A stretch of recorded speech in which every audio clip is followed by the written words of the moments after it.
Retired ADGP Rakesh ਚੰਦਰਾ ਤੇ vigilance ਦੀ raid ਨया गांव ਦੇ ਵਿੱਚ ਲਗਜ਼ਰੀ ਫਾਰਮ ਹਾਊਸ ਦੀ ਕੀਤੀ ਗਈ ਪੈਮਾਇਸ਼ ਜੰਗਲਾਤ ਵਿਭਾਗ ਦੀ ਜ਼ਮੀਨ ਤੇ ਕਬਜ਼ੇ ਦਾ ਇਲਜ਼ਾਮ। ਖਤਰੇ ਦੇ ਵਿੱਚ ਕਾਂਗਰਸ ਪ੍ਰਧਾਨ ਦੀ ਜਾਨ। ਰਾਜਾ ਵੜਿੰਗ ਦਾ ਸਨਸਨੀਖੇਜ਼ ਦਾਵਾ, ਕਿਹਾ ਖੁੱਲ੍ਹੇਆਮ ਮਿਲ ਰਹੀਆਂ ਨੇ ਜਾਨੋਂ ਮਾਰਨ ਦੀਆਂ ਧਮਕੀਆਂ। ਕਰੋੜਾਂ ਦੀ ਹੈਰੋਇਨ ਸਣੇ ਲੁਧਿਆਣਾ ਪੁਲਿਸ ਦਾ ਸਬ ਇੰਸਪੈਕਟਰ ਗ੍ਰਿਫਤਾਰ। ਇਲਜ਼ਾਮਾਂ ਦੇ ਵਿੱਚ 2 ਸਾਥੀ ਵੀ ਕਾਬੂ। ਐਡੀਸ਼ਨਲ ਐਸਐਚਓ ਵਜੋਂ ਤੈਨਾਤ ਸੀ ਹਰਜਿੰਦਰ ਕੁਮਾਰ। ਪੰਜਾਬ ਦੇ ਵਿੱਚ ਗਨ ਕਲਚਰ ਤੇ ਵੱਡਾ ਐਕਸ਼ਨ। 9 ਦਿਨਾਂ ਦੇ ਅੰਦਰ ਤਕਰੀਬਨ 900 ਲਾਇਸੈਂਸ ਰੱਦ, 600 ਤੋਂ ਵੱਧ ਸਸਪੈਂਡ। ਹਥਿਆਰ ਲੈਣ ਦੇ ਲਈ ਫਰਜ਼ੀ ਪਤੇ ਲਿਖਵਾਉਣ ਦੇ ਨੇ ਜ਼ਿਆਦਾਤਰ ਮਾਮਲੇ। ਜਲੰਧਰ ਦੇ ਮਸ਼ਹੂਰ ਕੁੱਲੜ ਪੀਜ਼ਾ ਕਪਲ ਤੇ ਐਫਆਈਆਰ। ਸੋਸ਼ਲ ਮੀਡੀਆ ਤੇ ਬੰਦੂਕ ਦੇ ਨਾਲ ਅਪਲੋਡ ਕੀਤੀ ਸੀ ਵੀਡੀਓ। ਪੀਜ਼ਾ ਕਪਲ ਦੀ ਸਫਾਈ, ਕਿਹਾ ਟੌਏ ਗਨ ਦਾ ਕੀਤਾ ਸੀ ਇਸਤੇਮਾਲ। ਨਿਊਜ਼ 18 ਦੀ ਖਬਰ ਦਾ ਵੱਡਾ ਅਸਰ। ਅਜਨਾਲਾ ਦੇ ਵਿੱਚ ਹਵਾਈ ਫਾਇਰ ਕਰਨ ਵਾਲੇ 2 ਆਮ ਆਦਮੀ ਪਾਰਟੀ ਵਰਕਰ ਗ੍ਰਿਫਤਾਰ। ਨਿਊਜ਼ 18 ਦੇ ਵੱਲੋਂ ਮੁੱਦਾ ਚੁੱਕੇ ਜਾਣ ਤੇ ਕੈਬਨਿਟ ਮੰਤਰੀ ਧਾਲੀਵਾਲ ਨੇ ਦਿੱਤੇ ਸੀ ਕਾਰਵਾਈ ਦੇ ਨਿਰਦੇਸ਼। ਗੈਂਗਸਟਰ ਗੋਲਡੀ ਬਰਾੜ ਭਗੌੜਾ ਕਰਾਰ। ਇੱਕ ਕੇਸ ਦੇ ਵਿੱਚ ਚੰਡੀਗੜ੍ਹ ਦੀ ਅਦਾਲਤ ਨੇ ਐਲਾਨਿਆ ਭਗੌੜਾ। ਚੰਡੀਗੜ੍ਹ ਦੇ ਵਪਾਰੀ ਤੋਂ ਮੰਗੀ ਸੀ 1 ਕਰੋੜ ਦੀ ਰੰਗਦਾਰੀ। ਮਨਵਰਤ ਤੇ ਬੈਠੇ ਕਿਸਾਨ ਆਗੂ ਡੱਲੇਵਾਲ ਦੀ ਸੀਐਮ ਮਾਨ ਨੂੰ 2 ਟੁਕ। बोले नहीं करांगे कोई मीटिंग, सरकार लागू करे नोटिफिकेशन, आखिरी 7 तक जारी रखांगे लड़ाई। हरियाणा विच कल सड़कां जाम नहीं करनगे किसान। गृह मंत्री अनिल विज दे नाल गुरनाम सिंह रूड़ी दी मीटिंग दे विच बनी सहमति। वापस लई चक्का जाम करन दी कॉल।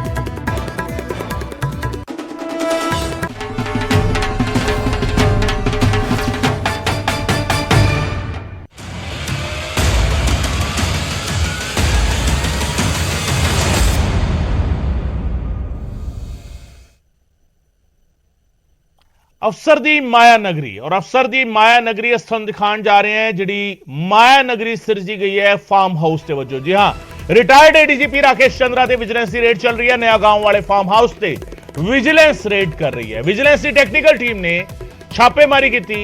जंगलात महकमे की जमीन ते कब्जा करने का इल्जाम है। कई एकड़ दे विच फार्म हाउस बनया होया है जिसकी पैमाइश की जा रही है। एडीजीपी राकेश चंद्रा दे फार्म हाउस से रेड की गई है, पैमाइश की जा रही है। जंगलात महकमे दी जमीन ते यह फार्म हाउस बनाने का इल्जाम है।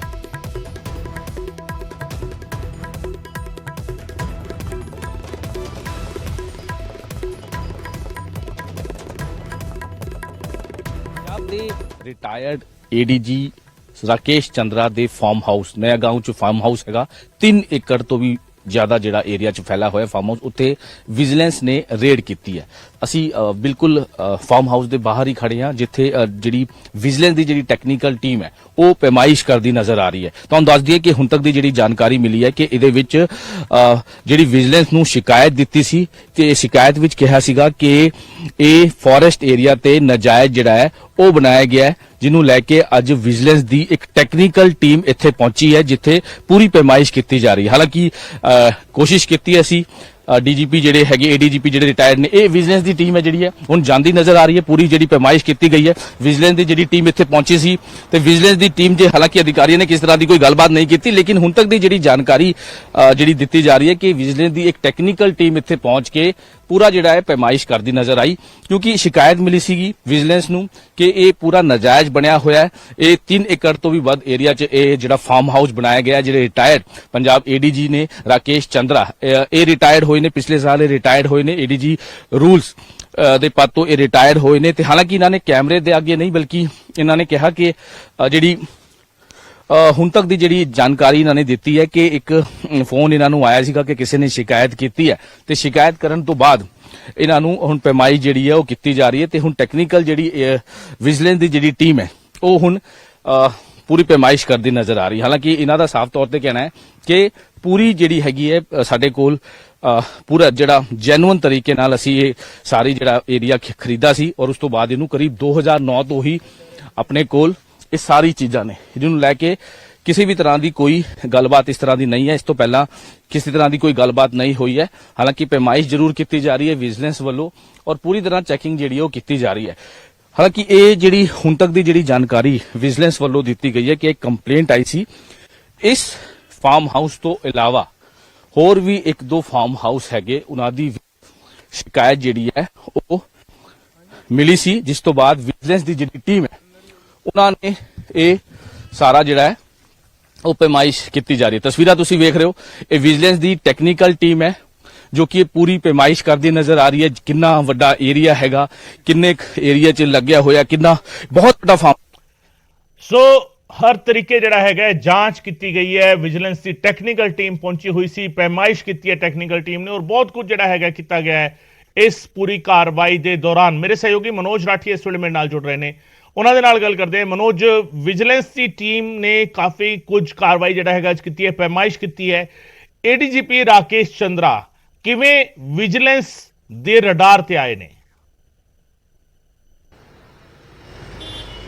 ਦੇਖੋ ਗਗਨ, ਇਹਦੇ ਵਿੱਚ ਜਿਹੜੀ ਹੁਣ ਤੱਕ ਦੀ ਜਿਹੜੀ ਜਾਣਕਾਰੀ ਸਾਨੂੰ ਮਿਲੀ ਹੈ, ਖੁਦ ਜਿਹੜੇ ਰਿਟਾਇਰਡ ਏਡੀਜੀ ਨੇ ਉਹਨਾਂ ਨਾਲ ਅਸੀਂ ਗੱਲਬਾਤ ਵੀ ਕੀਤੀ। ਹਾਲਾਂਕਿ ਕੈਮਰੇ ਸਾਹਮਣੇ ਉਹਨਾਂ ਨੇ ਸਾਫ਼ ਤੌਰ ਤੇ ਇਨਕਾਰ ਕਰਤਾ, ਲੇਕਿਨ ਜਿਹੜੀ ਉਹਨਾਂ ਨੇ ਗੱਲਾਂ ਦੱਸੀ ਹੈ ਕਿ ਇੱਕ ਕੰਪਲੇਂਟ ਹੋਈ ਹੈ, ਮੇਰੀ ਇੱਕ ਕੰਪਲੇਂਟ ਹੋਈ ਹੈ ਕਿ ਇਲੀਗਲ ਤਰੀਕੇ ਨਾਲ ਇਹ ਫਾਰਮ ਹਾਊਸ ਜਿਹੜਾ ਨਇਆ ਗਾਉਂ ਦੇ ਅੱਗੇ ਜਿਹੜਾ ਫੋਰੈਸਟ ਏਰੀਆ ਉੱਥੇ ਇਹ ਇਲੀਗਲ ਫਾਰਮ ਹਾਊਸ ਬਣਾਇਆ ਗਿਆ, ਇਹਦੀ ਕੰਪਲੇਂਟ ਹੋਈ ਹੈ।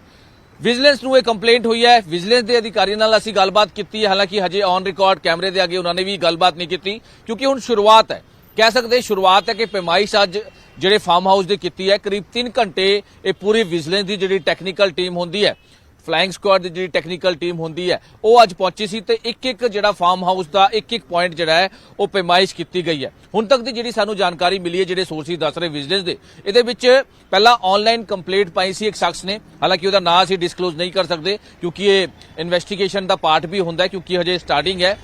ਉਹਨੇ ਸ਼ਿਕਾਇਤ ਕੀਤੀ ਸੀ, ਆਨਲਾਈਨ ਸ਼ਿਕਾਇਤ ਹੋਈ ਸੀ, ਔਰ ਉਸ ਤੋਂ ਬਾਅਦ ਉਹਨੂੰ ਬੁਲਾਇਆ ਗਿਆ, ਪੂਰਾ ਵੈਰੀਫਾਈ ਕਰਾ ਗਿਆ ਕਿ ਆਖਿਰ ਸ਼ਿਕਾਇਤ ਕੀ ਹੈ। ਕਈ ਪੁਆਇੰਟਾਂ ਤੇ ਉਹਨੇ ਸ਼ਿਕਾਇਤ ਕੀਤੀ ਹੈ, ਕਈ ਇਹਦੇ ਤੇ ਤੱਥ ਜਿਹੜੇ ਹੈਗੇ ਉਹਨੇ ਰੱਖੇ, ਕੰਪਲੇਂਟ 'ਚ ਜਿਹੜੀ ਕਾਪੀ ਹੈ ਉਹ ਜਿਹੜੀ ਵਿਜੀਲੈਂਸ ਨੂੰ ਦਿੱਤੀ ਹੈ, ਉਹਦੇ ਆਧਾਰ ਤੇ ਅੱਜ ਪੈਮਾਇਸ਼ ਕੀਤੀ ਗਈ ਹੈ। ਯਾਨੀ ਕਿ ਜਿਹੜੇ ਵੀ ਰਿਟਾਇਰਡ ਏਡੀਜੀ ਪਿਛਲੇ ਸਾਲ ਹੀ ਰਿਟਾਇਰ ਹੋਏ, ਏਡੀਜੀ ਰੂਲਸ ਤੋਂ ਰਿਟਾਇਰ ਹੋਏ ਹੈ, ਰਾਕੇਸ਼ ਚੰਦਰਾ, ਉਹਨਾਂ ਨੇ ਖੁਦ ਜਾਣਕਾਰੀ ਦਿੱਤੀ ਹੈ ਕਿ ਮੈਂ ਜਿਹੜੀ ਵੀ ਅੱਜ ਇਹ ਪੈਮਾਇਸ਼ ਹੋ ਰਹੀ ਹੈ, ਸਾਡਾ ਕਿਸੇ ਵੀ ਤਰ੍ਹਾਂ ਦਾ ਕੋਈ ਇਲੀਗਲ ਇਹ ਫਾਰਮ ਹਾਊਸ ਨਹੀਂ ਹੈ, ਸਾਡਾ ਜਿਹੜਾ ਇਹ ਇਲੀਗਲ ਕਿਸੇ ਵੀ ਤਰ੍ਹਾਂ ਦਾ ਕੋਈ ਕੰਮ ਨਹੀਂ ਹੈ। 2009 ਤੋਂ ਇਹ ਮੇਰੇ ਕੋਲ ਫਾਰਮ ਹਾਊਸ ਹੈਗਾ, ਔਰ 3 ਏਕੜ ਤੋਂ ਵੀ ਵੱਧ ਜਿਹੜਾ ਇਹ ਫਾਰਮ ਹਾਊਸ ਹੈਗਾ, ਇਹਦੇ ਵਿੱਚ ਸਾਰਾ ਲੀਗਲੀ ਜਿਹੜੀ ਹੈ ਪ੍ਰੋਸੈਸ ਕੀਤਾ ਸੀਗਾ, ਲੀਗਲੀ ਪ੍ਰੋਸੈਸ ਦੇ ਥਰੂ ਹੀ ਸਾਰਾ ਕੰਮ ਹੋਇਆ ਸੀਗਾ। ਲੇਕਿਨ ਇੱਕ ਕੰਪਲੇਂਟ ਆਈ ਹੈ ਜ਼ਰੂਰ, ਜਿਹੜਾ ਮੈਨੂੰ ਵੀ ਫੋਨ ਆਇਆ ਸੀਗਾ, ਇਹ ਚਾਹੁੰਦੇ ਸੀਗੇ ਕਿ ਪੂਰਾ ਜਿਹੜਾ ਇਹ ਪੈਮਾਇਸ਼ ਕਰਨੀ ਹੈ ਅਸੀਂ ਵਿਜੀਲੈਂਸ ਵੱਲੋਂ ਜਿਹੜੀ ਇਹ ਕੀਤੀ ਗਈ, ਤੇ ਮੈਂ ਖੁਦ ਇਹਨਾਂ ਦਾ ਸਹਿਯੋਗ ਕਰ ਰਿਹਾ। ਇਹ ਜਿਹੜੀ ਏਡੀਜੀ ਵੱਲੋਂ ਜਾਣਕਾਰੀ ਦਿੱਤੀ ਗਈ ਹੈ ਕਿ ਮੈਂ ਖੁਦ ਇਹਨਾਂ ਨੂੰ ਸਾਰੀ ਪੈਮਾਇਸ਼ ਕਰਾ ਰਿਹਾ, ਮੈਂ ਖੁਦ ਮੌਕੇ ਤੇ ਹੈਗਾ। ਹਾਲਾਂਕਿ ਕੈਮਰੇ ਅੱਗੇ ਉਹਨਾਂ ਨੇ ਕਿਸੇ ਵੀ ਤਰ੍ਹਾਂ ਦੀ ਕੋਈ ਗੱਲਬਾਤ ਨਹੀਂ ਕੀਤੀ ਹੈ, ਲੇਕਿਨ ਹੁਣ ਜਿਹੜੀ ਵਿਜੀਲੈਂਸ ਤੋਂ ਜਾਣਕਾਰੀ ਮਿਲ ਰਹੀ ਹੈ ਕਿ ਕਈ ਵੱਡੇ ਐਲੀਗੇਸ਼ਨ ਨੇ, ਕਈ ਵੱਡੀ ਜਿਹੜੀ ਕੰਪਲੇਂਟ ਹੈ ਉਹ ਕਾਫੀ ਕਹਿ ਸਕਦੇ ਕਾਫੀ ਗੰਭੀਰ ਜਿਹੜੇ ਐਲੀਗੇਸ਼ਨ ਇਹਦੇ 'ਚ ਲਾਏ ਗਏ ਨੇ, ਜਿਹੜੇ ਵੀ ਕੰਪਲੇਂਟ ਜਿਹਨੇ ਦਿੱਤੀ ਹੈ। ਔਰ ਇੱਕ ਨਹੀਂ, 2 ਸੀਨੀਅਰ ਅਫਸਰਾਂ ਦੇ ਖਿਲਾਫ ਉਸ ਸ਼ਖਸ ਨੇ ਜਿਹੜਾ ਵੀ ਕੰਪਲੇਨੈਂਟ ਹੈ ਉਹਨੇ ਦਿੱਤੀ ਹੈ। ਇੱਕ ਤਾਂ ਜਿਹੜੇ ਏਡੀਜੀ ਨੇ ਰਾਕੇਸ਼ ਚੰਦਰਾ, ਅੱਜ ਜਿਨ੍ਹਾਂ ਦੇ ਘਰ ਪੈਮਾਇਸ਼ ਹੋਈ ਹੈ, ਇੱਕ ਹੋਰ ਉਹਦੇ ਹੀ ਨੇੜੇ ਇੱਕ ਹੋਰ ਸੀਨੀਅਰ ਅਫਸਰ ਦਾ ਵੱਡਾ ਫਾਰਮ ਹਾਊਸ ਹੈ, ਉੱਥੇ ਦੀ ਵੀ ਸ਼ਿਕਾਇਤ ਦਿੱਤੀ ਗਈ ਹੈ, ਜਿਹੜੀ ਨਿਊਜ਼ 18 ਕੋਲ ਐਕਸਕਲੂਸਿਵ ਜਾਣਕਾਰੀ ਹੈ। ਹੁਣ ਉਹ ਜਿਹੜਾ ਦੂਜਾ ਸੀਨੀਅਰ ਅਧਿਕਾਰੀ ਕੌਣ ਹੈ ਉਹ ਵੀ ਤੁਹਾਨੂੰ ਜਲਦੀ ਅਸੀਂ ਉਹਦਾ ਨਾਂ ਜਿਹੜਾ ਹੈਗਾ ਤੁਹਾਨੂੰ ਦੱਸਾਂਗੇ। ਲੇਕਿਨ ਅੱਜ ਜਿਹੜੀ ਪੈਮਾਇਸ਼ ਹੋਈ ਹੈ, ਅੱਜ ਜਿਹੜੀ ਵਿਜੀਲੈਂਸ ਦੀ ਟੈਕਨੀਕਲ ਟੀਮ ਨੇ ਜਿਹੜੀ 3 ਘੰਟੇ ਕਰੀਬ ਇਹ ਪੈਮਾਇਸ਼ ਕੀਤੀ ਹੈ, ਉਹਦੇ ਵਿੱਚ ਇੱਕ ਪੁਆਇੰਟ ਤੇ ਜਿਹੜਾ ਹੈ ਉਹ ਪੂਰਾ ਜਿਹੜਾ ਏਰੀਆ ਜਿਹੜਾ ਨਾਪਾ ਗਿਆ ਹੈ, ਉਹ ਪੂਰੇ ਅੰਦਰ ਦਾ ਕੀ ਖਰਚਾ ਹੋਇਆ, ਕਿਸ ਤਰ੍ਹਾਂ ਦੀ ਉਹਦੇ ਵਿੱਚ ਸਾਰੀ ਬਾਉਂਡਰੀ ਕੀਤੀ ਗਈ ਹੈ, ਕਿਸ ਤਰ੍ਹਾਂ ਦੇ ਫਲੋਰ ਬਣਾਏ ਗਏ ਨੇ, ਫੋਰੈਸਟ ਕਿਸ ਤਰ੍ਹਾਂ ਦੀ ਚੀਜ਼ਾਂ ਹੋਈ ਹੈ, ਇਹ ਸਾਰਾ ਇੱਕ ਪੁਆਇੰਟ ਤੇ ਜਿਹੜਾ ਉਹ ਪੈਮਾਇਸ਼ ਕੀਤੀ ਗਈ ਹੈ ਵਿਜੀਲੈਂਸ।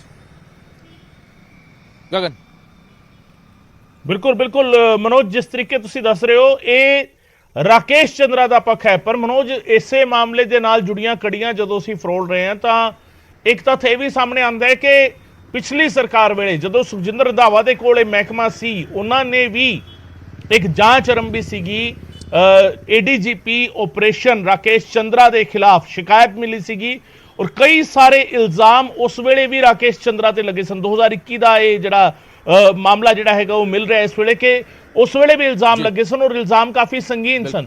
ਇਲਜ਼ਾਮਾਂ ਦੇ ਵਿੱਚ ਇਲਜ਼ਾਮ ਇਹ ਵੀ ਸੀਗਾ ਕਿ ਉਹ ਗਲਤ ਤਰੀਕੇ ਨਾਲ ਕਿਸੇ ਨਾ ਕਿਸੇ ਤਰੀਕੇ ਆਪਣੇ ਅਹੁਦੇ ਦਾ ਲਾਹਾ ਲੈਣ ਦੀ ਕੋਸ਼ਿਸ਼ ਕਰ ਰਹੇ ਸੀਗੇ, ਜਿਸ ਤਰੀਕੇ ਦੇ ਸੰਬੰਧ ਉਹ ਲੋਕਾਂ ਦੇ ਨਾਲ ਬਣਾ ਰਹੇ ਸੀਗੇ, ਔਰ ਜਿਸ ਤਰੀਕੇ ਲੋਕਾਂ ਨੂੰ ਥ੍ਰੈਟਨ ਵੀ ਕਰ ਰਹੇ ਸੀਗੇ, ਇਹ ਸਾਰੀਆਂ ਚੀਜ਼ਾਂ, ਇਹ ਸਾਰੇ ਇਲਜ਼ਾਮ ਸੀਗੇ ਜਿਨ੍ਹਾਂ ਦੇ ਖਿਲਾਫ ਉਸ ਵੇਲੇ ਵੀ ਜਾਂਚ ਦਾ ਦਾਇਰਾ ਜਿਹੜਾ ਹੈਗਾ ਉਹ ਵਧਾ ਦਿੱਤਾ ਗਿਆ ਸੀਗਾ ਰਾਕੇਸ਼ ਚੰਦਰਾ ਦੇ ਖਿਲਾਫ।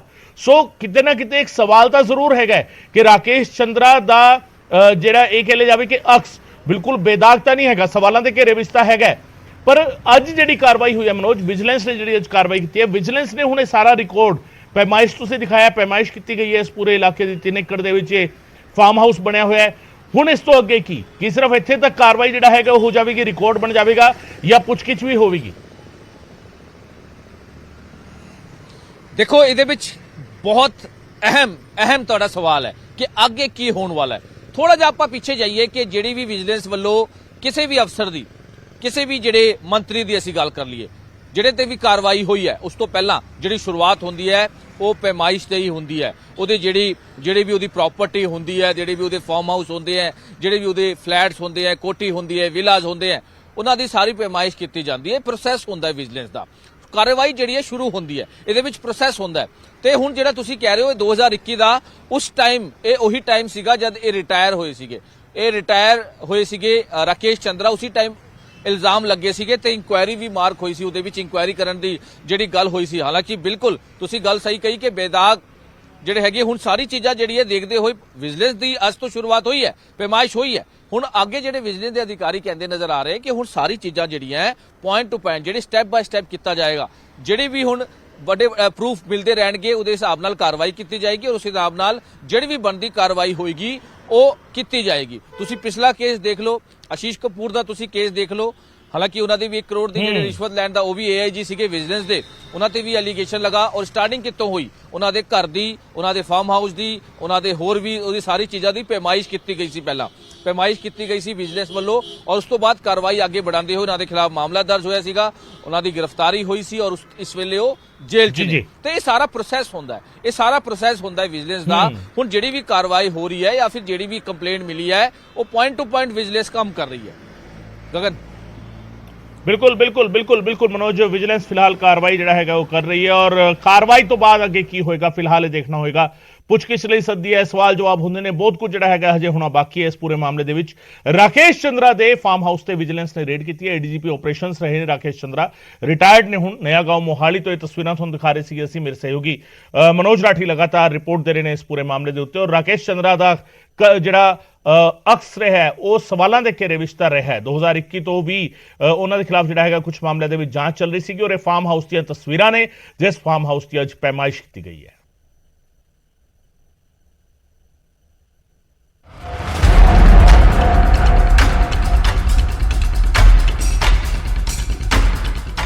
ਤੇ ਅਗਲੀ ਵੱਡੀ ਖਬਰ ਦਾ ਰੁਖ ਕਰਦੇ ਹਾਂ। ਮਨ ਵਰਤ ਤੇ ਬੈਠੇ ਕਿਸਾਨ ਆਗੂ ਡੱਲੇਵਾਲ ਦੀ CM ਮਾਨ ਨੂੰ 2 ਟੁਕ ਸਾਹਮਣੇ ਆਈ ਹੈ। ਅਸੀਂ ਹੁਣ ਸਰਕਾਰ ਦੇ ਨਾਲ ਕੋਈ ਮੀਟਿੰਗ ਨਹੀਂ ਕਰਨੀ, ਮੰਨੀਆਂ ਹੋਈਆਂ ਜਿਹੜੀਆਂ ਮੰਗਾਂ ਨੇ ਉਹਨਾਂ ਦੀ ਨੋਟੀਫਿਕੇਸ਼ਨ ਲਾਗੂ ਕਰੋ, ਸਾਡੀ ਕੋਈ ਰਿਸ਼ਤੇਦਾਰੀ ਨਹੀਂ, ਬਸ ਮੰਗਾਂ ਪੂਰੀਆਂ ਕਰੋ।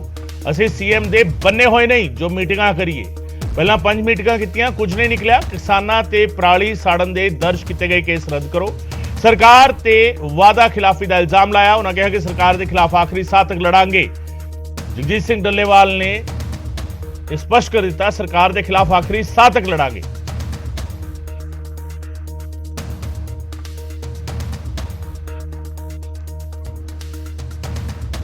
ਮਨ ਵਰਤੇ ਨੇ ਕਿਸਾਨ ਨੇਤਾ ਡੱਲੇਵਾਲ, ਮਨ ਵਰਤ ਦਾ 5ਵਾਂ ਦਿਨ ਹੈਗਾ ਅੱਜ। ਡਾਕਟਰਾਂ ਦੀ ਟੀਮ ਲਗਾਤਾਰ ਉੱਥੇ ਤੈਨਾਤ ਹੈ, ਚੈੱਕਅਪ ਕਰ ਰਹੀ ਹੈ। ਪ੍ਰਸ਼ਾਸਨ ਦੇ ਵੱਲੋਂ ਮਨਾਉਣ ਦੀਆਂ ਕੋਸ਼ਿਸ਼ਾਂ ਵੀ ਜਾਰੀ ਨੇ। ਸਰਕਾਰ ਦੀ ਵਾਅਦਾ ਖਿਲਾਫੀ ਦੇ ਖਿਲਾਫ ਜਿਹੜਾ ਅੱਜ ਕਿਸਾਨਾਂ ਦਾ ਧਰਨਾ ਹੈ ਉਹ 8ਵੇਂ ਦਿਨ ਵਿੱਚ ਪਹੁੰਚ ਗਿਆ। ਔਰ ਦੂਜੇ ਪਾਸੇ ਗੱਲ ਕਰੀਏ ਤਾਂ ਜਗਜੀਤ ਸਿੰਘ ਡੱਲੇਵਾਲਾ ਵੱਲੋਂ ਆਪਣਾ ਮਰਨ ਵਰਤ ਜਿਹੜਾ ਜਾਰੀ ਕੀਤਾ ਸੀ ਉਹ ਅੱਜ 5ਵੇਂ ਦਿਨ ਵਿੱਚ ਸ਼ਾਮਿਲ ਹੋ ਗਿਆ। 5ਵੇਂ ਦਿਨ ਦੀ ਗੱਲ ਕਰੀਏ ਤਾਂ ਅੱਜ ਜਿਹੜੇ ਹਾਲਾਤ ਅਸੀਂ ਦਿਖਾਉਣ ਦੀ ਕੋਸ਼ਿਸ਼ ਕਰਦੇ ਹਾਂ ਕਿ ਅੱਜ ਵੀ ਜਿਹੜਾ 5ਵੇਂ ਦਿਨ ਵੀ ਜਗਜੀਤ ਸਿੰਘ ਡੱਲੇਵਾਲਾ ਆਪਣੇ ਮੋਰਚੇ ਤੇ ਕਾਇਮ ਨੇ ਔਰ ਉਹਨਾਂ ਵੱਲੋਂ ਲਗਾਤਾਰ ਸਰਕਾਰ ਨੂੰ ਇਹੀ ਅਪੀਲ ਕੀਤੀ ਜਾ ਰਹੀ ਹੈ ਕਿ ਜਦ ਤੱਕ ਉਹਨਾਂ ਦੀਆਂ ਮੰਗਾਂ ਨਹੀਂ ਮੰਨੀਆਂ ਜਾਂਦੀਆਂ ਤਦ ਤੱਕ ਉਹ ਆਪਦਾ ਅਨਸ਼ਨ ਨਹੀਂ ਛੱਡਣਗੇ। ਹਾਲਾਂਕਿ ਕੱਲ ਸਰਕਾਰ ਦੇ ਕਈ ਨੁਮਾਇੰਦੇ ਜਿਹੜੇ ਉਹਨਾਂ ਨੂੰ ਮਨਾਉਣ ਦੀ ਕੋਸ਼ਿਸ਼ ਕਰ ਰਹੇ ਸੀ ਕਿ ਉਹ ਆਪਣਾ ਜਿਹੜਾ ਮਰਨ ਵਰਤ ਤੋੜਨ, ਪਰ ਉਸ ਦੇ ਬਾਵਜੂਦ ਲਗਾਤਾਰ ਉਹਨਾਂ ਵੱਲੋਂ ਇਹ ਕੋਰਾ ਜਵਾਬ ਦਿੱਤਾ ਗਿਆ ਸੀਗਾ। ਸਰ ਅੱਜ 5ਵਾਂ ਦਿਨ ਹੈ, ਕਿਸ ਤਰ੍ਹਾਂ ਤਬੀਅਤ ਮਹਿਸੂਸ ਕਰਦੇ ਹੋ? ਨਹੀਂ ਤਬੀਅਤ ਮੈਂ ਅਸਲ ਇਹ ਗੱਲ ਹੈ, ਤਬੀਅਤ ਤਾਂ ਜਦੋਂ ਅਕਸਰ ਆਪਾਂ ਅੰਨ ਪਾਣੀ ਛੱਡਾਂਗੇ ਉਹਦੇ ਨਾਲ ਫਲਕਚੁਏਸ਼ਨ ਤਾਂ ਆਊਗੀ ਹੋਗੀ, ਵੇਟ ਵੀ ਘਟੇਗਾ, ਸੁਭਾਵਿਕ ਨੇ ਗੱਲਾਂ। BP 'ਚ ਵੀ ਪ੍ਰੋਬਲਮ ਆ ਸਕਦੀ ਹੈ, ਬਲੱਡ ਸ਼ੂਗਰ ਜਿਸ ਤਰ੍ਹਾਂ ਆ ਰਿਹਾ ਹੈ ਜੀ ਪ੍ਰੋਬਲਮ ਆ ਸਕਦੀ ਹੈ। ਪਰ ਇਹ ਬੰਦੇ ਦੇ ਹੌਸਲਿਆਂ ਤੇ ਗੱਲ ਬਣਦੀ ਆ। ਅਸੀਂ ਲੜਾਈ ਲੜ ਰਹੇ ਹਾਂ ਨਾ ਜੀ, ਜਿਹੜੀ ਇਹ ਸਾਡੀ ਹੋਂਦ ਦਾ ਸਵਾਲ ਬਣ ਗਿਆ। ਅੱਜ ਸਾਡੀਆਂ ਉਹ ਜਿਹੜੀਆਂ ਜਿਨ੍ਹਾਂ ਨੂੰ ਇਹ ਪੰਚਾਇਤੀ ਜ਼ਮੀਨਾਂ ਬਣਾਉਣ ਲੱਗੀ ਹੈ ਸਰਕਾਰ, ਉਹ ਸਾਡੀਆਂ ਨੇ। ਅੱਜ ਉਹ ਸਾਡੇ ਥੋੜ੍ਹੇ ਹਿੱਸੇ ਨੂੰ ਸਰਕਾਰੀ ਬਣਾਉਣ ਲੱਗੀ ਹੈ। ਕੱਲ੍ਹ ਨੂੰ ਵੱਡੇ ਹਿੱਸੇ ਨੂੰ ਸਾਡੀ ਸਾਰੀ ਜ਼ਮੀਨ ਨੂੰ ਹੱਥ ਪਾਉਣਗੇ। ਤੋ ਅਸੀਂ ਜਿਹੜਾ ਕੱਲ੍ਹ ਨੂੰ ਕੋਈ ਰਾਹ ਨਾ ਇੱਧਰਲੇ ਪਾਸੇ ਨੂੰ ਖੁੱਲ੍ਹੇ, ਜਿਵੇਂ ਇਹਦੇ ਖਿਲਾਫ ਕੇਂਦਰ ਨੇ ਇੱਕ ਲੁਕਵੇਂ ਢੰਗ ਨਾਲ ਸਾਡੀਆਂ ਜ਼ਮੀਨਾਂ ਖੋਹਣ ਲਈ ਆਰ ਕੀਤਾ ਸੀ, ਉਪਰਾਲਾ ਕੀਤਾ ਸੀ, ਉਹਦੇ ਖਿਲਾਫ ਅਸੀਂ ਡਟ ਕੇ ਲੜੇ ਹਾਂ। ਅੱਜ ਵੀ ਇੱਥੇ ਲੜਾਂਗੇ। ਕਾਫੀ ਕੋਸ਼ਿਸ਼ਾਂ ਕੀਤੀਆਂ ਜਾ ਰਹੀਆਂ ਪ੍ਰਸ਼ਾਸਨ ਵੱਲੋਂ, ਕਿਉਂਕਿ ਕੱਲ ਆਈਜੀ ਜਸਕਰਨ ਸਿੰਘ ਪਹੁੰਚੇ ਸੀ, ਐਸਐਸਪੀ ਫਰੀਦਕੋਟ ਪਹੁੰਚੇ ਸੀ, ਇਸ ਤੋਂ ਇਲਾਵਾ ਡੀਸੀ ਫਰੀਦਕੋਟ ਪਹੁੰਚੇ ਸੀ। ਕੀ ਉਹਨਾਂ ਨਾਲ ਤੁਹਾਡੀ ਗੱਲਬਾਤ ਹੋਈ ਔਰ ਕੀ ਉਹਨਾਂ ਦਾ ਹੁਣ ਕਹਿਣਾ ਸੀ ਤੁਹਾਡੇ ਨਾਲ ਗੱਲਬਾਤ ਕਰਦੇ ਰਹੇ ਲੰਬੀ ਸਮੇਂ ਤੱਕ? ਦੇਖੋ ਉਹਨਾਂ ਦਾ ਮਤਲਬ ਪਤਾ ਗੱਲ ਕੀ ਹੈ, ਅਫਸਰਾਂ ਦੀ ਹਮੇਸ਼ਾ ਗੱਲ ਹੁੰਦੀ। ਅਫਸਰ ਵੀ ਗੱਲਬਾਤ ਕਰਨ ਦੇ ਲਈ ਆਪਾਂ ਜ਼ਿੰਦਗੀ ਦਾ ਤਜਰਬਾ ਲੰਘ ਗਿਆ। ਜਦੋਂ ਸਰਕਾਰ ਨੇ ਸਾਹਮਣੇ ਗਰਾਊਂਡ ਤੇ ਆ ਕੇ ਖੜਨਾ ਹੁੰਦਾ ਨਾ, ਉਦੋਂ ਪਹਿਲਾਂ ਮਤਲਬ ਅਫਸਰਾਂ ਦੇ ਨਾਲ ਗੱਲਬਾਤ ਕਰਵਾ ਕੇ ਤੇ ਜਿੰਨੀਆਂ ਮਤਲਬ ਮੰਗਾਂ ਨਾਲੋਂ ਝਾੜੀਆਂ ਜਾ ਸਕਣ, ਜਿੰਨੇ ਮਸਲੇ ਦਰਕਿਨਾਰ ਕਰਕੇ ਵਿੱਚੋਂ ਇੱਕ ਦੋ ਮਸਲੇ ਚੁਣ ਕੇ ਬਾਹਰ ਲੈ ਆਓ, ਫਿਰ ਉਹਦੇ ਤੇ ਗੱਲਬਾਤ ਕਰਕੇ ਕੁਛ ਨੂੰ ਸਰਕਾਰ ਨੇ ਇੱਧਰ ਉੱਧਰ ਕਰਤਾ, ਤੇ ਦੇਣ ਲੈਣ ਨੂੰ ਕੁਛ ਨਹੀਂ। ਹੋਰ ਜਥੇਬੰਦੀਆਂ ਵੀ ਤੁਹਾਡੇ ਸਮਰਥਨ ਵਿੱਚ ਆ ਰਹੀਆਂ। ਕੱਲ ਜਿਸ ਤਰ੍ਹਾਂ ਗੱਲ ਕਰੀਏ ਕਿ ਲੱਖਾ ਸਿਧਾਣਾ ਆਏ ਸੀਗੇ, ਉਹਨਾਂ ਨੇ ਆਪਦਾ ਸਮਰਥਨ ਦਿੱਤਾ। ਅੱਜ ਹਰਿੰਦਰ ਸਿੰਘ ਜਿਹੜੇ ਲੱਖੋਵਾਲ ਆ ਰਹੇ ਨੇ, ਇਸ ਤੋਂ ਇਲਾਵਾ ਰਕੇਸ਼ ਟਕੈਤ ਜੀ ਨੇ ਵੀ ਆਉਣਾ ਸੀ, ਪਰ ਕਿਸੇ ਕਾਰਨ ਕਰਕੇ ਉਹਨਾਂ ਦਾ ਪ੍ਰੋਗਰਾਮ ਕੈਂਸਲ ਹੋ ਗਿਆ। ਤਾਂ ਲਗਾਤਾਰ ਸਮਰਥਨ ਵੀ ਜਿਹੜੀਆਂ ਦੂਜੀਆਂ ਜਥੇਬੰਦੀਆਂ ਤੁਹਾਨੂੰ ਦੇ ਰਹੀਆਂ। ਦੇਖੋ ਮੇਰਾ ਮੰਨਣਾ ਹੈ ਕਿ ਜਿਹੜੀ ਤਾਂ ਕਿਸਾਨ ਜਥੇਬੰਦੀ ਹੈ, ਜਿਹੜੇ ਤਾਂ ਕਿਸਾਨ ਹਿਤੈਸ਼ੀ ਹੈ, ਉਹਨੂੰ ਤਾਂ ਇੱਥੇ ਆਉਣਾ ਹੀ ਪਏਗਾ। ਨਹੀਂ ਆਏਗਾ ਤਾਂ ਉਹ ਸਪਸ਼ਟ ਹੋ ਜਾਣਗੇ ਕਿ ਨਿਖੇੜਾ ਹੋ ਜਾਊਗਾ ਵੀ ਇਹ ਕਿਸਾਨ ਪੱਖੀ ਨੇ ਜਾਂ ਫਿਰ ਕੀ ਨੇ। ਸਰਕਾਰ ਵੱਲੋਂ ਤੁਹਾਨੂੰ ਸੱਦਾ ਆਇਆ, ਕਿਉਂਕਿ ਗੱਲ ਚੱਲ ਰਹੀ ਸੀ ਕਿ ਸਰਕਾਰ ਨੇ ਇਹ ਕਹਿਣਾ ਹੈ ਕਿ ਖੁੱਲੇ ਨੇ ਦਰਵਾਜ਼ੇ ਸਾਡੇ, ਜੋ ਮਰਜ਼ੀ ਬੰਦਾ ਆ ਕੇ ਸਾਡੇ ਨਾਲ ਗੱਲਬਾਤ ਕਰ ਸਕਦਾ। ਆਏ ਤੇਰੇ ਨਾਲ ਅਸੀਂ ਗੱਲ ਕਰਨਾ, ਅਸੀਂ ਤੇਰੇ ਭੰਡ ਥੋੜੀ ਰੱਖੇ ਆ ਕਿ ਅਸੀਂ ਆਵਾਂਗੇ ਜੇ ਅਸੀਂ ਨਹੀਂ ਤੇਰੇ ਕੋਲ ਮੀਟਿੰਗ ਕਰਨ ਦੀ ਕੋਈ ਸਾਨੂੰ ਭਾਵਨਾ ਨਹੀਂ। ਅਸੀਂ ਤੂੰ ਸਾਡੀ ਕੋਈ ਤੇਰੇ ਨਾਲ ਰਿਸ਼ਤੇਦਾਰੀ ਹੈ, ਸਾਡੀ ਵੀ ਤੇਰੇ ਨਾਲ ਮੀਟਿੰਗ ਕਰਨੀ ਹੈ। ਤੂੰ ਮੁੱਖ ਮੰਤਰੀ ਹੈ, ਸਾਡੀਆਂ ਮੰਗਾਂ ਮੰਨ, ਉਹ ਨੋਟੀਫਿਕੇਸ਼ਨ ਦਾ ਰੱਦ ਕਰ ਜਿਹੜਾ ਤੂੰ ਪੰਜਾਬ ਦੇ ਲੋਕਾਂ ਦੇ ਖਿਲਾਫ ਜਾਰੀ ਕੀਤਾ ਹੈ। ਕਿ ਨੋਟੀਫਿਕੇਸ਼ਨ ਕਰ ਕਿ ਅਸੀਂ ਕਿਸਾਨਾਂ ਦੇ ਉੱਤੇ ਪਰਾਲੀ ਦੇ ਸੰਬੰਧ 'ਚ ਕੋਈ ਕੇਸ ਨਹੀਂ ਪਾਵਾਂਗੇ, ਜਿਹੜੇ ਪਾਏ ਉਹ ਰੱਦ ਕਰਦੇ ਆ, ਹੁਣੇ ਤੁਰੰਤ ਰੱਦ ਕਰੇ। ਸਾਡੇ ਨਾਲ ਕਮਿਟਮੈਂਟ ਕੀਤੀ ਹੈ, ਕਮਿਟਮੈਂਟ ਕਰਕੇ ਭੱਜ ਰਿਹਾ ਹੈ, ਤਾਂ ਸਾਨੂੰ ਮੀਟਿੰਗ ਦਾ ਕੋਈ ਇੰਟਰਸਟ ਨਹੀਂ। ਮੀਟਿੰਗਾਂ ਕਰਕੇ ਦੇਖੀਆਂ ਅਸੀਂ, ਸਾਡੀਆਂ 5 ਮੀਟਿੰਗਾਂ ਹੋ ਗਈਆਂ, 5 ਮੀਟਿੰਗਾਂ ਤੋਂ ਬਾਅਦ ਭੱਜ ਕੇ ਗਏ ਨੇ, ਤੇ ਜੇ ਹੋਰ ਇੱਕ ਮੀਟਿੰਗ ਕਰ ਲਾਂਗੇ ਫਿਰ ਉਹ 'ਚ ਕੀ ਨਿਕਲੇਗਾ। ਅਸੀਂ ਆਪਦੇ ਟਾਰਗੇਟ ਦੇ ਉੱਤੇ ਖੜੇ ਹਾਂ। ਸਾਡਾ ਉਹਦੇ ਤੋਂ ਪਿੱਛੇ ਹਟਣ ਦਾ ਕੋਈ ਮਤਲਬ ਨਹੀਂ, ਨਾ ਉਹਦੇ ਤੋਂ ਇੱਕ ਰਤੀ ਭਰ ਵੀ ਪਿੱਛੇ ਹਟਿਆ ਸਾਡਾ ਕੋਈ ਗੁਜ਼ਾਰਾ ਹੀ ਨਹੀਂ ਹੋ ਸਕਦਾ। ਇਸ ਕਰਕੇ ਅਸੀਂ ਆਪਦੇ ਸਟੈਂਡ ਤੇ ਕਾਇਮ ਹੈ। ਅਸੀਂ ਐਕਸਟ੍ਰੀਮ ਤੱਕ ਜਾਵਾਂਗੇ, ਮਰਨਾ ਪਿਆ ਤਾਂ ਮਰਾਂਗੇ। ਤਾਂ ਬਿਲਕੁਲ ਜਗਜੀਤ ਸਿੰਘ ਡੱਲੇਵਾਲਾ ਦਾ ਇਹ ਕਹਿਣਾ ਕਿ ਭਾਵੇਂ ਕਿਸੇ ਵੀ ਪੋਜੀਸ਼ਨ 'ਚ ਪਹੁੰਚੀਏ, ਪਰ ਅਸੀਂ ਆਪਦਾ ਮਰਨਵਤ ਤਦ ਤੱਕ ਜਾਰੀ ਰੱਖਾਂਗੇ ਜਦ ਤੱਕ ਸਰਕਾਰ ਉਹਨਾਂ ਦੀਆਂ ਮੰਨੀਆਂ ਹੋਈਆਂ ਮੰਗਾਂ ਸੰਬੰਧੀ ਨੋਟੀਫਿਕੇਸ਼ਨ ਜਾਰੀ ਨਹੀਂ ਕਰਦੀ। ਫਰੀਦਕੋਟ ਤੋਂ ਨਰੇਸ਼ ਸੇਠੀ। ਉਧਰ ਖੇਤੀਬਾੜੀ ਮੰਤਰੀ ਕੁਲਦੀਪ ਧਾਲੀਵਾਲ ਨੇ ਵੀ ਡੱਲੇਵਾਲ ਨੂੰ ਅਪੀਲ ਕੀਤੀ ਹੈ, ਮਨਵਰਤ ਖਤਮ ਕਰਨ ਡੱਲੇਵਾਲ। ਕੁਲਦੀਪ ਸਿੰਘ ਧਾਲੀਵਾਲ ਕਹਿੰਦੇ ਨਜ਼ਰ ਆਏ ਨੇ, ਅਸੀਂ ਕਿਸਾਨਾਂ ਦੀ ਹਰ ਗੱਲ ਤੇ ਸਹਿਮਤ ਹਾਂ। ਸਰਕਾਰ ਨੇ ਕਿਸਾਨਾਂ ਦੀਆਂ ਸਾਰੀਆਂ ਮੰਗਾਂ ਮੰਨੀਆਂ ਨੇ, ਤੁਰੰਤ ਹੱਲ ਕੱਢਣ ਦੇ ਲਈ ਕੋਈ ਜਾਦੂ ਦੀ ਛੜੀ ਨਹੀਂ।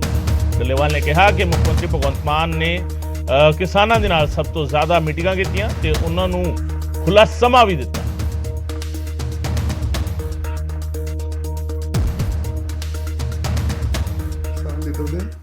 ਮੇਰੀ ਉਹਨਾਂ ਨੂੰ, ਮੈਂ ਤਾਂ ਗੁਜਰਾਤ ਸੀਗਾ ਜਦੋਂ ਉਹ ਬੈਠੇ, ਮੇਰੀ ਉਹਨਾਂ ਨੂੰ ਬੇਨਤੀ ਹੈ, ਹੱਥ ਜੋੜ ਕੇ ਬੇਨਤੀ ਹੈ ਕਿ ਉਹਨਾਂ ਦੀ ਬੜੀ ਲੋੜ ਹੈ, ਬੜੇ ਅਜੇ ਆਪਾਂ ਸੰਘਰਸ਼ ਕਰਦੇ ਹਾਂ।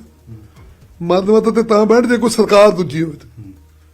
ਸਰ ਪਹਿਲਾਂ ਤਾਂ ਮਤਲਬ 7-8 ਮਹੀਨਿਆਂ ਦੇ ਵਿੱਚ ਪੰਜਾਬ ਦੇ ਮਾਨਯੋਗ ਮੁੱਖ ਮੰਤਰੀ ਨੇ, ਪਹਿਲਾ ਮੁੱਖ ਮੰਤਰੀ ਹੈ ਜਿਹਨੇ ਇੰਨੀਆਂ ਮੀਟਿੰਗਾਂ ਕੀਤੀਆਂ ਕਿਸਾਨਾਂ ਦੇ ਨਾਲ, ਤੇ ਇੰਨੀਆਂ ਮੀਟਿੰਗਾਂ ਲਈ ਖੁੱਲਾ ਟਾਈਮ ਦਿੱਤਾ ਜੋ ਉਹਨਾਂ ਨੇ ਕਿਹਾ। ਔਰ ਕੱਲੀ ਇੱਕ ਜਥੇਬੰਦੀ ਨੂੰ ਨਹੀਂ, ਕਿੰਨੀਆਂ ਪੰਜਾਬ ਦੀਆਂ ਜਥੇਬੰਦੀਆਂ, 50-52 ਜਥੇਬੰਦੀਆਂ, ਸਭ ਨੂੰ ਮਿਲੇ ਮਾਨ ਸਾਹਿਬ।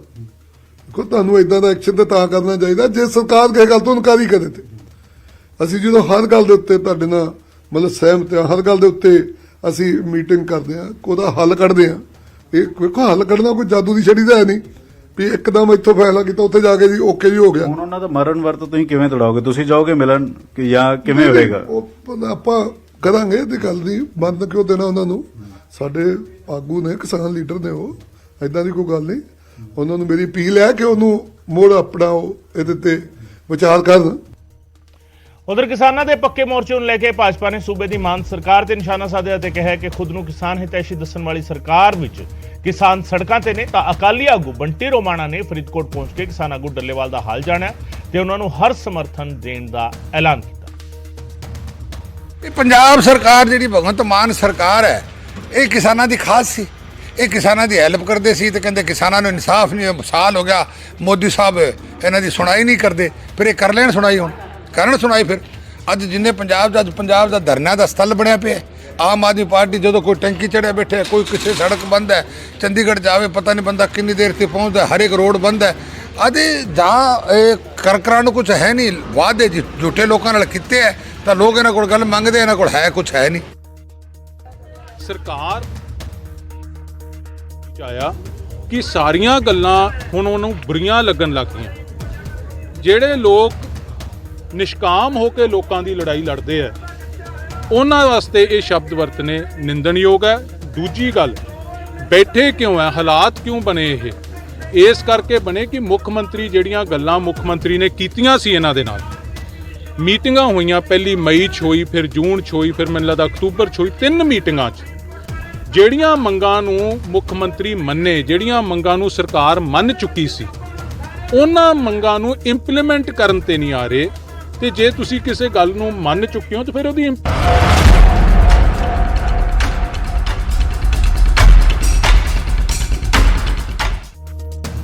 ਪੰਜਾਬ ਸਰਕਾਰ ਵੱਲੋਂ ਇਸ ਵਾਰ ਮੰਡੀ ਪ੍ਰਬੰਧਾਂ ਦੇ ਵੱਲ ਖਾਸ ਧਿਆਨ ਦਿੱਤਾ ਗਿਆ, ਜਿਸ ਦੇ ਚਲਦਿਆਂ ਝੋਨੇ ਦੀ ਬੰਪਰ ਖਰੀਦ ਕੀਤੀ ਗਈ ਹੈ।